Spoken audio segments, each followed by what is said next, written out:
This piece is titled Fountain, a porcelain urinal mass-produced at J.L. Mott Ironworks in New York City, purchased by the French-American artist Marcel Duchamp, submitted for an exhibition of the Society of Independent Artists in 1917 and signed as R. Mutt, suppressed from being displayed because it did not qualify as a work of art, according to the board members.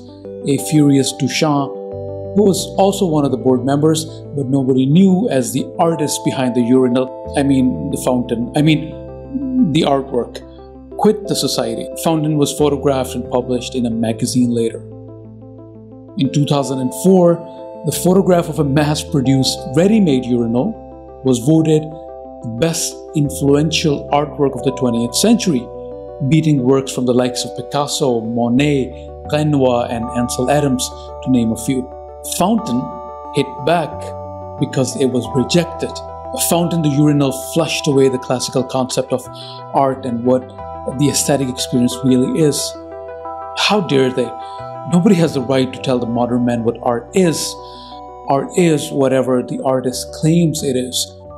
Or is it? Most importantly, should it? The Emperor Huizong of the Chinese Song dynasty took under his wings a young prodigy named Wang Zhiming. Wang completed this 11.9 meter scroll painting known as A Thousand Li of Rivers and Mountains at the age of mere 18, using primarily pigments from natural azurite and malachite ores. The scroll painting looks dazzling to this day with its incorporation of multiple perspectives, stupendous colors, the sheer scale and the harmony of form depicted in a panorama of 6 compositional segments that are painted on a single piece of silk. Zooming in reveals details that put Google Maps to shame. The fact that this is the only remaining artwork of the artist, who died at the age of just 23, gives this piece a mythical stature. Beholding such an artwork leaves one in awe. The imagination fumbles for mental tools to measure the craftsmanship of the young artist so that we can appreciate it in the best and the most informed way possible. The materials he used, the process he must have incorporated, the times he was living in, and the depiction of life in 12th century Song dynasty with a tinge of blue and green magic on a silk scroll. So what constitutes a work of art? An ordinary ready-made object purchased from the market, which supposedly represents a mostly esoteric idea, a concept, which may or may not end up communicating with the beholder the intended meaning of the piece, if that is considered necessary at all to begin with. Or art is in fact something the artist has put in work for, using techniques learned and mastered over years in order to arouse emotions, appreciation of beauty, form, and imagination, meticulously composing and juxtaposing recognizable elements and colors or words or minarets or lights and shadow to draw a reaction in unique, creative ways, relying on the sense of aesthetics in the beholder, the urge to witness and admire the beauty, symmetry, balance, and harmony. Let us explore.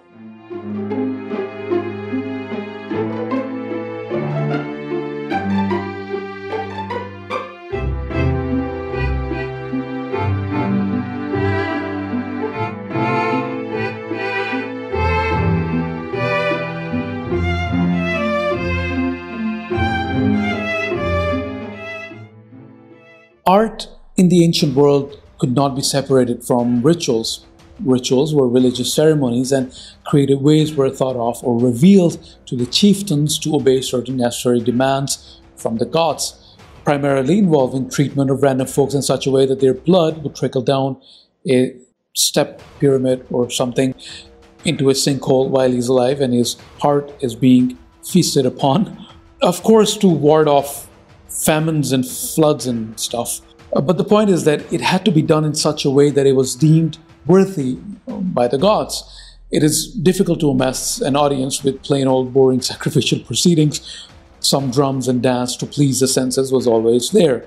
The theory of art as ritual suggests that acts or artifacts acquire symbolic significance through incorporation into a shared belief system. Therefore, anyone who is part of the ritualistic art form, be it the performers, the audience, or even the dude who got sacrificed, know exactly what the symbolism means. They essentially subscribed to the same value system. What did beauty mean in the ancient times? Probably strict application of religious guidelines in ornamenting temples so that deities would feel adequately welcomed, or sculptures, not necessarily realistically representing the heroes but glorifying their image by taking the necessary liberties, or royal poets writing long poems trying to please the kings. Now, to this day, primitive elements of art as ritual are still pretty much prevalent in concerts, martial arts, theaters, and so forth. To be able to understand what art is and what constitutes an aesthetic experience, we must first turn our attention to defining aesthetics and beauty. The term aesthetics is derived from the Greek word aesthesis, which translates to sensation or perception. David Hume preferred the word taste and defined it as a refined ability to perceive quality in an artwork.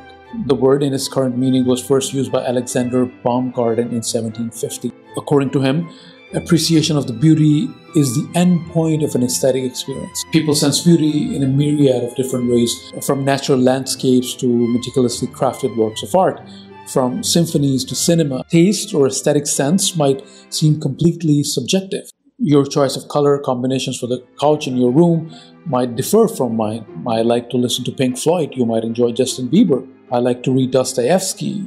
You might be a Stephen King fan. There's no right or wrong in matters of taste. So how can anyone prove that their taste is better than others? Is it okay for a person to feel they possess a superior taste when it comes to understanding or appreciating the intricacies of art, which they believe they have acquired over time, or some believe that they are just simply born with? Or they somehow know more than others due to reasons that they can objectively prove? We can define aesthetics as our hedonic response to a sensory experience. Art can then be defined as pieces or artifacts which are put forward by the artist for aesthetic evaluation. The ancient aphorism about taste, there is no disputing, was echoed by the Enlightenment philosopher David Hume when he said, "Beauty is not quality in things themselves, it exists merely in the minds." However, he believed that there are universals of taste by which we evaluate and judge beauty. Good taste, according to him, depends upon expert knowledge and trained, delicate sense of beauty. Immanuel Kant, one of the most influential philosophers in modern philosophy, posited that good judgments in aesthetics are grounded in features of the artworks themselves and not just in the perception of the beholder. He believed beauty is a democratic way of compelling us to be better. So according to Kant, there are fundamental truths to the concept and definition of beauty. Some sort of an agreement is reached, and when an artist creates art, there are endless cycles of improvement. So what is this concept of perfection that he holds within his mind and he's trying to chase or accomplish? Da Vinci said that art is never finished, it's only abandoned. The beauty, according to Kant, is bound within the beautiful. It is the form, the ratios, harmony, the patterns. He argued there is more to knowledge than just sights and sounds. We interpret the world by linking sensory experience to pre-existing concepts in our minds. That is, we label things and we put them in categories. Beauty is an innate ideal for Kant, which is shared among all individuals and thus is a universal concept. He argued aesthetic judgment is both subjective and objective. Each individual, although shares an underlying concept of beauty, everyone ultimately interprets beauty in their own unique way. So when beauty transcends the beautiful, it becomes what Kant calls the sublime, an overwhelming feeling of awe, wonder, and boundlessness. Imagine standing at the foot of a giant mountain and looking up. Imagine staring into the sky on a starry night. Imagine being in a small boat in the center of the sea, surrounded by an endless expanse of water. Or in case of William Wordsworth, a host of golden daffodils beside the lake, beneath the trees, fluttering and dancing in the breeze. The sublime is when we sense a threat, but from a very safe distance. It is the thrill of being vulnerable and gazing into our own limitations. In contrast to the experience of beauty, which is always pleasurable, the sublime can arouse emotions of fear, vulnerability, and inadequacy of our own being. The Andalusian polymath Ibn Hazm classified what he called non-perceptible beauty as God himself, whose beauty is pure abstraction and beyond human imagination. However, for Ibn Hazm, the perceivable beauty does have classifiable attributes such as sweetness, gentleness, righteousness, and so forth. Beauty, according to him, is something that has in language no other name than the one that designates it, but is unanimously perceived by the souls when they see it. It is like fine linen covering the face, a glass that inclines hearts towards it in such a way that opinions coincide in judging it as beautiful. And although it does not possess fine qualities, everyone that sees it admires it and considers it beautiful and accepts it as beautiful. Even though contemplating its separate qualities afterwards, one finds nothing remarkable. It seems something lies within the soul of the contemplated object and found by the soul of whoever contemplates it. This is the highest category of beauty. For other Golden Age philosophers such as Ibn Sina, the definition of beauty was as concise as the following: the beauty or Jamal and splendor of all things consists in the everything has to be as it has to be.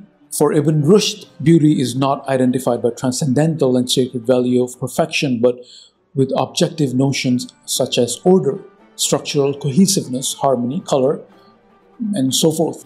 Therefore, Ibn Rushd, not Kant, was the founder of cognitive school of aesthetics, if we can call it that. Friedrich Nietzsche, in his first major work, The Birth of Tragedy, explains the two conflicting creative energies within the artist, the Apollonian and the Dionysian. Apollo, the god of reason and rationality, healing, medicine, and poetry, is symbolized in an artist through method, measure, discipline, and restraint.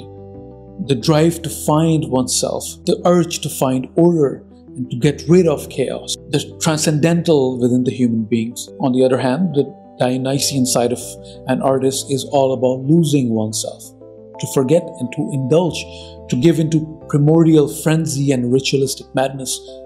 The attributes derived from Dionysus, the god of wine, harvest, and insanity. The synthesis of the two was found in its purest form in Greek tragedy, according to Nietzsche, and was the highest form of art. The magnificent hero, a figure of vitality, grit, beauty, and flair, often in a moment of sheer passion, frenzy, and naivete, performs an act of utter stupidity and then goes through trials and hardships to redeem himself.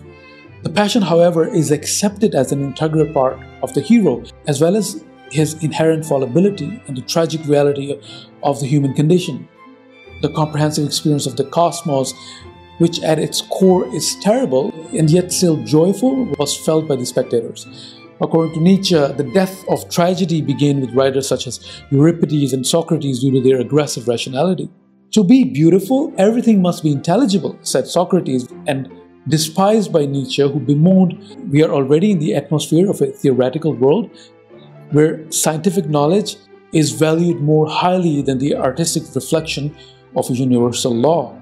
Removing the Dionysian, making the drama more realistic and represented from a place of over-rational perspective, eliminated the effectiveness of myth and passion. Friedrich Nietzsche said yes to life, despite the inherent tragedy of life, and for him, a perfectly synthesized art made up of creative conflict between Apollonian and Dionysian is what made life worthwhile. Aesthetics, being a field of philosophy, demands an analysis using some philosophical tools and concepts. So let us look at the four major philosophical approaches to aesthetics. The mimetic approach. Imitation of reality is how Plato described art. Since Plato believed in forms and ideals, and for him nothing actually existed, so for him forms are more real than their manifestations. A thing at best can only be an imitation of the form or ideal. Therefore, he denigrated art as intellectually distant from ideal forms. So, a painting of a beautiful sunset on the shore of Athens is worse than the actual sunset at the shore of Athens. It's a gross misrepresentation of reality. Plato wanted all art forms banned. He despised the fact that art stirred emotions unnecessarily and clouded rational judgment. As expected, Aristotle chimed in. However, for him, it was more of a natural form of pleasure instead of a form of perversion. He believed it gave us genuine delight in reading a well-written poem or watching a good drama.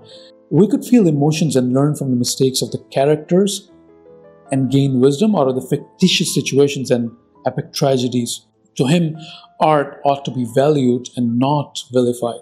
In late 12th century, Ibn Rushd surfaced as a strong proponent of Aristotelianism and echoed that art is more limited than nature, which is nobler and complete. Nature produces all that there exists in the immaterial internal logos. The nobility of an artist will depend upon the degree of excellence with which he imitates nature, and this within the boundaries of the possible. In mimetic approach, the beholder observes the artwork on the basis of its subject matter and how accurately it depicts the real world. Mimetic approach reached its zenith during the Renaissance. Masters such as Da Vinci perfected the art of portraying a 3D scene on a canvas with the help of linear perspective and chiaroscuro techniques. The advent of photography in the late 1830s, however, played a dual role in both propagating realism on the one hand, because artists could now save a moment frozen in time as a handy reference to achieve photorealism, but on the other hand, casted serious doubts over the effectiveness of the mimetic approach. Why paint photorealistic scenes when you can capture the actual scene? The formalist approach. Impressionist paintings from artists like Monet and Renoir were considered ugly and unfinished in the beginning because of their deliberate use of thick paint, lack of blending, in short, and at that time, unexpressive strokes. What the Impressionists were doing was actually rebelling against the existing concepts of a good painting. They no longer believed in spending time and effort pursuing realism or even depicting real-life events, context, and psychology of the artist. Instead, focused on line weights, creativity in strokes, pigments, and overall compositional elements of the artwork. They aspired to paint light in such a way that form almost became a byproduct. The actual content of the painting became irrelevant, and what mattered was painting significant form. The quality of the lines, colors, abstract shapes became the most important thing to judge in a work of art. And later on, post-impressionists such as Van Gogh or Rousseau took impressionism to incorporating liberties such as distorted perspectives, departure from depicting naturalistic display of light, use of arbitrary colors, and adding geometric shapes to real-life subjects. There is nothing essentially outside the work of art which requires any consideration in formalist judgment. So art is whatever you see. It's the pure sensory interpretation of aesthetics. And the same concept applies to music or theater, drama, and so forth. The expressionist approach. So how often have you heard an artist say things like, I don't know what else to do. It's like I'm possessed by this idea and I must express myself. Or art is my expression. I don't know what else to do. And I can't contain this. It's like I can't contain this. I have to let it out. So every stroke an artist paints and the dynamics in the gentleness and aggressiveness revealed in the strokes is a form of self-expression. Every carefully chosen word in a poem serves a purpose. Every chord change in a song means something. Art to the expressionist is a medium of communicating an idea, an emotion, most importantly, or a feeling, an experience, a moment, a vision of beauty, a lament, a longing. Our aesthetic experience, therefore, most importantly brings us in contact with the artist himself and with what he reveals about himself. Artist, therefore, becomes an integral part of the artwork. The expressionist interpretation of art, however, is not merely a successful transmission of the artist's emotion, but it must also induce an emotional reaction from the viewer. So it does not have to be the same emotion, but an arousal of emotions, some kind of emotions, nevertheless.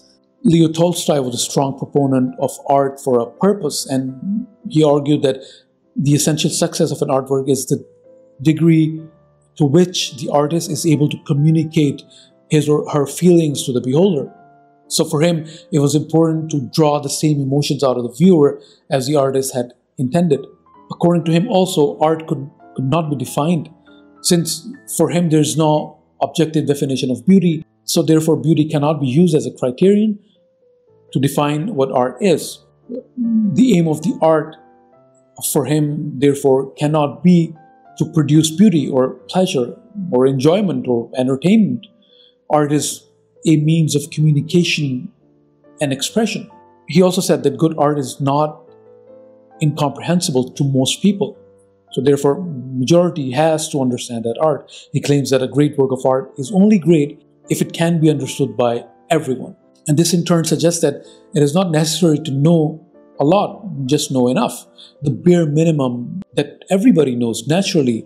Everybody knows pain, everybody knows pleasure, everybody knows what it feels like to be out there in a storm, and everybody knows what shelter is. So, according to Tolstoy, then, great art must make these universals as its subject. And art cannot be taught, according to Tolstoy, and no set of instructions or courses or degrees can teach somebody how to be expressive or how to be creative or how to communicate their thoughts and feelings or internalize an idea and then express it. So to teach art is to destroy the individuality of the artist. And any attempt to teach art is in reality an attempt to imitate other arts. Expressionist approach to art can be summed up as pure embodiment of emotion. If an artist is able to successfully paint a wild stroke of yellow, let's say, in order to communicate with the beholders his intended expression of joy, then he has created a perfect expressionist art. The French artist Matisse expressed his view on art as, take that table for example. I do not literally paint the table, but the emotion it produces upon me. The conceptual approach. Presenting concepts has been around since antiquity. Temple art, cave paintings, and scrolls were all forms of communicating a concept rather than expression. Concept of a deity, sacrifice, blessing, and so forth. The artist makes use of anything and everything in order to make the point.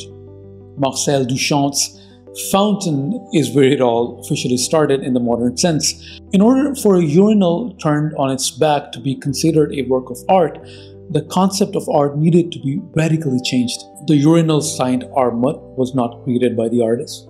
The urinal was not intended to express a sense of beauty. The urinal was not intended to portray a significant form either. Postmodernism therefore tries to intellectualize the practice of art. It is thus anti-expressionist, anti-formalist, and above all, does not have to be aesthetically pleasing at all. Fountain was intended to make people think about what art is.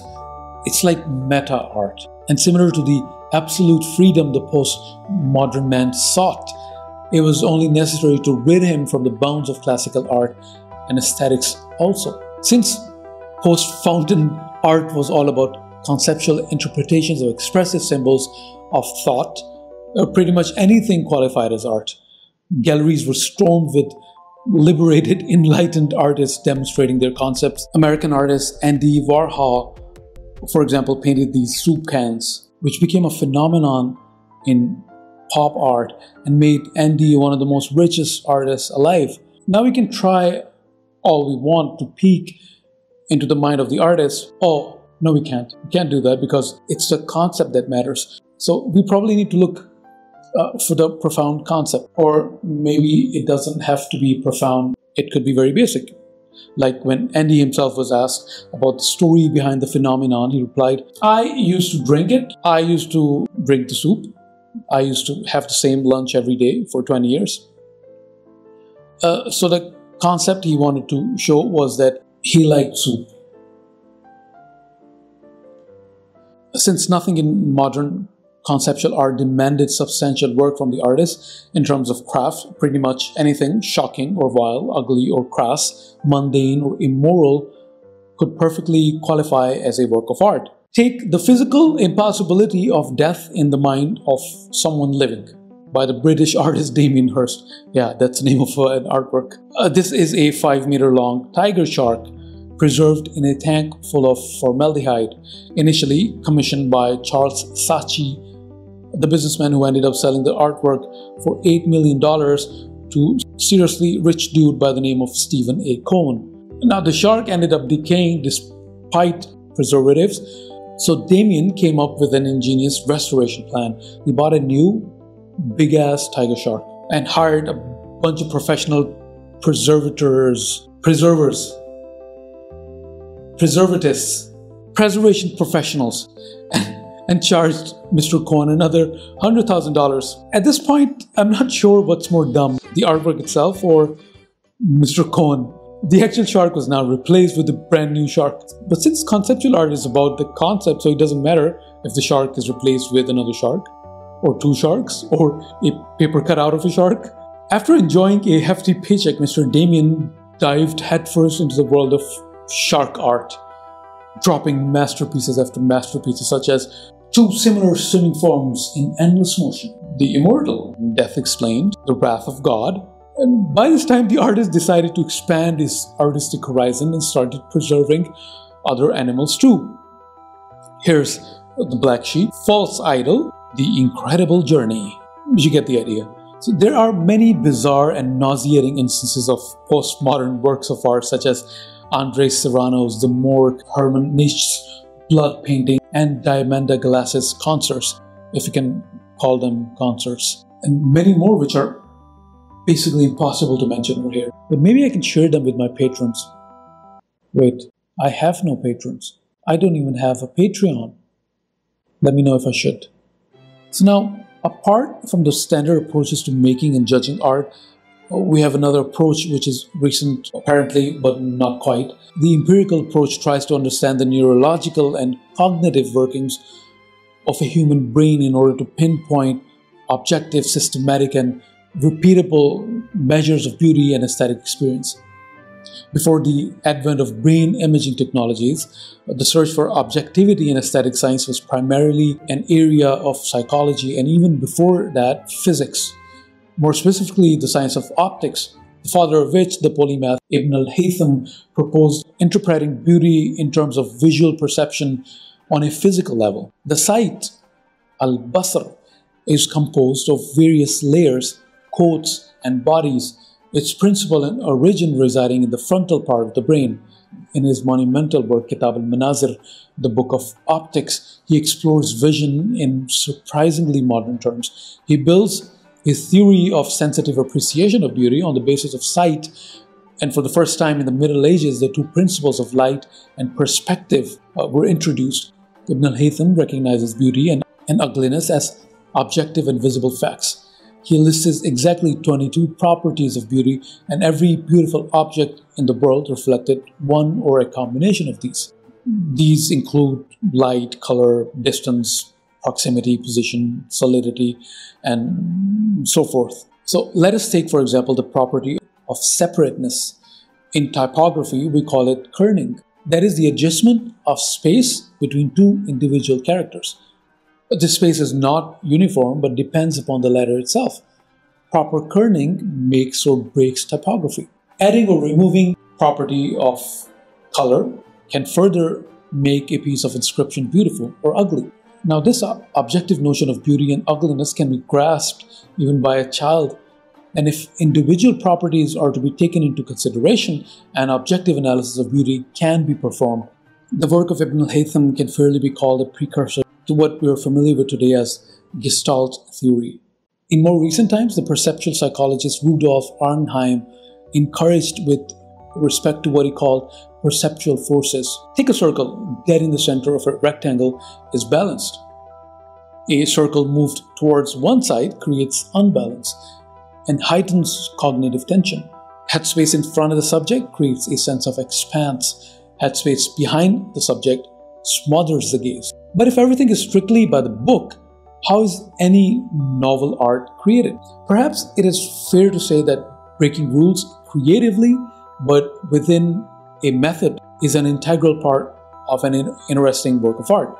Some elements of surprise or even shock are perhaps a good thing, but not too much. because then it becomes more about those elements than the artwork itself. Schemas are cognitive frameworks that people use in order to form expectations. For example, when you enter a cinema to watch a movie, you apply the existing schema of being in a cinema, which entails purchasing the tickets and popcorns and looking for your seat and then sitting on the seat and then not talking too loud and trying to have a good time. So essentially, we unconsciously build an interpretation of something based on existing notions. The same applies to art. We judge an artwork based on the knowledge we have. This is important because now we can argue that knowing more means having more schemas, which translates to a better understanding of different settings and modes of comprehension. Let's take the following verses from Robert Hass's poem, Heroic Simile, as a study. When the swordsman fell in Kurosawa's Seventh Samurai, in the Grey Rain, in the CinemaScope, and the Tokugawa dynasty, he fell straight as a pine. He fell as Ajax fell in Homer. Now, things we notice straight away. What the hell is Kurosawa's Seventh Samurai? Well, Seventh Samurai is arguably the greatest piece of cinema probably ever made, and definitely one of the most influential movies of all time. In the CinemaScope and Tokugawa dynasty, in case somebody is confused what Kurosawa's Seventh Samurai is, the poet clarifies the premise of the movie in just one line. It's a movie, first of all, because it's in CinemaScope, and it's a period movie about Tokugawa dynasty in Japan. 3. As Ajax fell in Homer. Ajax the Great in Iliad by Homer plunges his sword into his own chest and kills himself. So the poet tells us in a creative way that the swordsman in Seventh Samurai also kills himself. Let us contrast these verses with the following complete poem by Rupi Kaur, the Canadian poet who, according to the New Republic, is the poet of the decade. The poem goes as, I see you and begin grieving all over again. That's the whole point. What is objectivity? Ideas or merits which are based in facts and not in opinions. Facts. What are facts? Things that are known or proved to be true. Truth. What is truth? That which is in accordance with facts. It's a fact that good art must then elevate the human condition and not depress it. It's a fact that you like whatever the hell you like. It's a fact that your fact is your fact. Now, to truly answer the question, what is art? This piece is titled Fountain, a porcelain urinal mass-produced at J.L.